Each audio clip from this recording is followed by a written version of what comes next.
పెంచాల్సిందే. ఎందుకంటే ఏజీ పెంచితే వీళ్ళు ఉరకలేరనో లేకుంటే పరుగెత్తలేరనో అనుకొని మీరు ఉండుంటే మీరు వచ్చిన కొత్తలోనే 2 సంవత్సరాల వయసు ఎందుకు పెంచిర్రు? మరి ఇప్పుడు వయసు ఎందుకు తగ్గించిర్రు? వయసు తగ్గించడానికి కారణాలేంది? మరి 2 సంవత్సరాలలో మీరు ఇచ్చిన నోటిఫికేషన్స్ ఏంది? దానికి ఒక హేతుబద్ధతగా మీరు ఏజ్ తగ్గించేటప్పుడు చెప్పిర్రా? ఏజ్ తగ్గించడానికి ఎలాంటి హేతుబద్ధత లేదు. మీరు అదే గనక ఉరకలేరు ఈ డ్రెస్లకు ఇదే ఏజ్ అనుకుంటే మీరు ముందు పెంచకూడదు. ముందు ఎందుకు పెంచిర్రు? ఆ రోజు నోటిఫికేషన్ను ముందుకు తీసుకుపోవడానికి మేము చెప్తున్న ఆర్ట్స్ కాలేజీ రూమ్ నెంబర్ 57లో మీరు ఆ రోజు మీటింగ్ పెట్టించి ఆ రోజు అడ్వకేట్ గారిని, చిల్ల రమేష్ గారిని, శరత్ గారిని అందరిని అడ్వకేట్లను తీసుకొచ్చి ఉస్మానియా యూనివర్సిటీ ప్రొఫెసర్స్తో రెండోసారి కీ పైన కమిటీ వేయించినాం. ఆ కమిటీ పైన చర్చలు జరిపి మళ్ళొక్కసారి ఎగ్జామ్ పెడతాం, ఎగ్జామ్ దిశగా నడుస్తుందని నల్లగొండ నుంచి ఉన్నటువంటి గెలిచిన ప్రజాప్రతినిధులు అందరు పోయి ముఖ్యమంత్రి దగ్గరికి పోయి చెప్పి మోసం చేసి అక్కడి నుంచి ఏం జరిగిందంటే చాలామంది ప్రతినిధులు ఈ నోటిఫికేషన్ ముందుకు తీసుకుపోవడానికి ఎమ్మెల్సీ ఎన్నికలకి చాలా అడ్డం వస్తుందని 5 నుంచి 10 లక్షలు జోబులలో వేసుకొని ఆ రోజు నోటిఫికేషన్ తీసుకుపోయి వీళ్ళు తిరగబడతారని చెప్పేసి మీకు ఎమ్మటే నోటిఫికేషన్ వస్తుంది, ఏజ్ పెంచుతున్నామని ఆ రోజు తూతూ మంత్రంగా ఏజ్ పెంచిర్రు. ఆ రోజు ఏజ్ పెంచడానికి కారణం ఏంటి, ఈరోజు తగ్గించడానికి కారణం ఏంటి? ఫస్ట్ మీరు చెప్పాలి. ఇంకా రెండో అంశం, 5,000 ఉద్యోగాలు ఉన్నాయంటున్నారు కదా, ఈ 5,000 ఉద్యోగాలు నిజమేనా కాదా అంటే ఆర్టీఐ కూడా వేయాల్సినటువంటి పరిస్థితి లేదు. ఇప్పుడే నేను క్లౌడ్లో కొట్టినాను, ఆంథ్రోపిక్ క్లౌడ్లో తెలంగాణ జనాభా ఎంత, Telangana police force sanction strength అని కొట్టిన. ఈ కొడితే ఏమిచ్చిందో తెలుసా? 2011 జనాభా లెక్కల ప్రకారము 3,87,00,000 జనాభా ఉందని చెప్పింది. దాని తర్వాత ఇక్కడ శాంక్షన్ స్ట్రెంత్ ఎంత అంటే 82,611. తర్వాత ఇప్పుడున్నోళ్ళు 62,731. ఉన్నటువంటి ఖాళీలు 19,886. కావాలంటే ఇప్పుడు అందరు మీరు క్లౌడ్లో కొట్టండి, ఇదే డేటా వస్తుంది. క్లౌడ్కు డేటా వచ్చింది, మరి మీకు ఆర్టీఐ వేయాలా? మరి మీ దగ్గర ఎందుకు డేటా లేదు చెప్పండి. క్లౌడ్కు పోయింది డేటా అంటే మీ సర్వర్లలో మీ దగ్గర ఉన్నటువంటి మీకున్నటువంటి వెబ్సైట్లలో మీరు అప్లోడ్ చేస్తేనే, అఫీషియల్ వెబ్సైట్లలో పెడితేనే క్లౌడ్ అనేటటువంటిది గూగుల్ సర్వర్లో ఉన్నటువంటి అన్నిటి నుంచి డేటాను తీసుకొని కన్సాలిడేట్ చేసి ఇస్తుంది. ఇట్లా కొట్టిన 2 సెకండ్ ఒక 30 సెకండ్లలో క్లౌడ్ డేటా ఇస్తుందంటే మరి వేకెన్సీస్ లేవంటే దీనికి అర్థం ఏంటి? మరి డబ్బులు లేవని అంటున్నారు.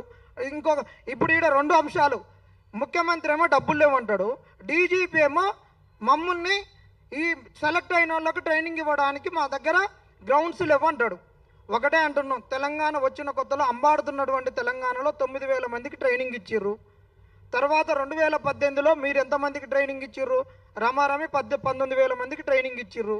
తర్వాత 2022లో 16,000 మందికి ట్రైనింగ్ ఇచ్చిర్రు. మరి ఇప్పుడు ఈ 5,000 మందికి ట్రైనింగ్ ఇవ్వడానికి మీ కాడ ఉన్న అవకాశాలు ఏంది? 19,000 మందికి ఎందుకు ఇవ్వలేరు? మీరు అది డీజీపీ గారు మీరు చెప్పండి. ఉట్టిగానే మా కాడ ట్రైనింగ్కు లేదు, ట్రైనింగ్కి అవకాశం లేదు. ఎందుకు లేదు? మన ముఖ్యమంత్రి గారు అంటారు, నా దగ్గర డబ్బులు లేవు, నన్ను ఒలుచుకోండి, నన్ను ముక్కలు చేసుకోండి, నన్ను కుదవబెట్టుకోండి అని చెప్తారు. మరి ఇదే డబ్బులు లేనప్పుడు మరి మీరు ఇప్పుడు పెన్షన్లు పెంచుతామని ఎట్లా చెప్తున్నారు చెప్పండి? డబ్బులు లేనప్పుడు మీరు ఫుట్బాల్ ఎందుకు ఆట ఆడతారు? ఇష్టం వచ్చినట్టు ఒక్కొక్క ఫంక్షన్లలో మీరు వేస్తున్నటువంటి మెస్ ప్లేట్ల కాస్ట్ 2,000 ఎట్లుంటుంది, వాటర్ బాటిళ్ళ కాస్ట్ 500 ఎట్లుంటుంది? మరి ఇది ఎందుకు దుర్వినియోగం అవుతుంది మీరు చెప్పండి. మొన్న శ్రీధర్ బాబు గారు అంటారు డబ్బులు లేవని అంటున్నారు. కరెక్టే, మరి డబ్బులు లేవు అన్నప్పుడు నీ ప్రభుత్వం వచ్చిన కానించి పిల్లలు అడుగుతున్నప్పుడు మా దగ్గర డబ్బులు లేవు, మేము ఇన్ని ఉద్యోగాలు ఇవ్వలేమని మీరు బరాబర్ చెప్పాల్సింది. ఎవడు మిమ్మల్ని అడిగేటోళ్ళు కాదు, అది క్లియర్. మీ దగ్గర ఉద్యోగాలు లేవనేది తప్పు, డబ్బులు లేవనేది తప్పు. ఎందుకంటే మీరు ఉదయం డబ్బులు లేవని చెప్పేసి నైట్ పబ్బులలో ఎంజాయ్ చేస్తుంటే డబ్బులు లేవని ఎవడనుకుంటాడు?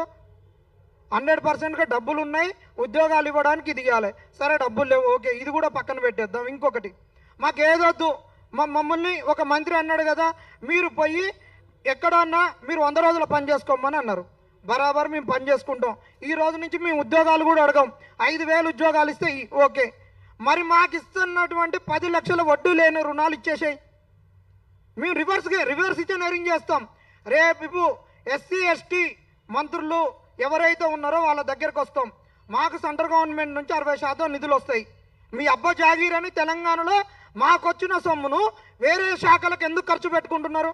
మా డబ్బులు మాకు ఈరి, మా పిల్లలకు స్కాలర్షిప్లు ఇవ్వరు, మాకు వడ్డీ లేని రుణాలు ఇవ్వరు, మాకు ఉద్యోగాలు ఇవ్వరు. మరి అలాంటప్పుడు మీరు ఎందుకు ఉండేది? మీ తెలంగాణ ప్రభుత్వము ఎవనబ్బ సొమ్ము అని మాకు వచ్చిన డబ్బుల్ని మీరు ఎందుకు వాడుకుంటున్నారు? మా డబ్బులు మాకు ఇవ్వాల్సిందే, వడ్డీ లేని రుణాలు ఇవ్వాల్సిందే, ఉద్యోగాలు ఉన్నాయనేది ఏఐ కూడా చెప్తుంది. కాబట్టి 19,000 ఉద్యోగాలకు నోటిఫికేషన్ ఇవ్వాల్సిందే. మీరు ఇవ్వకుంటుంటే మాత్రం మేము ఏం చేయాలని అది చేస్తాం.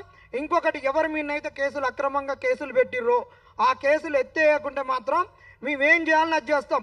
అవన్నీ తుమ్మితో ఉసిపోయే ముక్కు లాంటివే. వాటన్నిటి మీద క్వాష్ పిటిషన్ చేస్తాం. మా మీద కేసులు పెట్టిన వాళ్ళందరి మీద కూడా మేము ఇజ్జత్ దావా కేసేస్తాం. ఎందుకంటే మీరు ఉట్టి పుణ్యానికి మా మీద కేసులు వేసి బెదిరిస్తామంటే తాటాకు చప్పుట్లకు ఎదిరేటోడు బెదిరేటోడు ఎవడు లేడు. మీరు బెదిరితే బెదిరి, ఇక మేము చూసుకుంటాం. వీటన్నిటి విషయాల గురించి క్లియర్గా మీకు డేటా ఇచ్చినాం. మీరు కనుక రేపటి నుంచి ఎవరు మీ నన్ను కేసులు పెట్టిరనుకో, బరాబర్ మీ ఇంటికి వచ్చి మీ అందరి మీద 420 కేసు పెడతాం. సోనియా గాంధీ కుటుంబం మీద, రాహుల్ గాంధీ మీద, ప్రియాంక గాంధీ మీద ఫస్ట్ కేసులు పెట్టాలి. 420 కేసులని మేము అన్ని పోలీస్ స్టేషన్లకి వెళ్ళి మీ మీద కేసులు పెడతాం. ఇప్పుడు డాక్టర్ వివేక్ సార్ గారిని మాట్లాడుతుందిగా కోరుతున్నాం.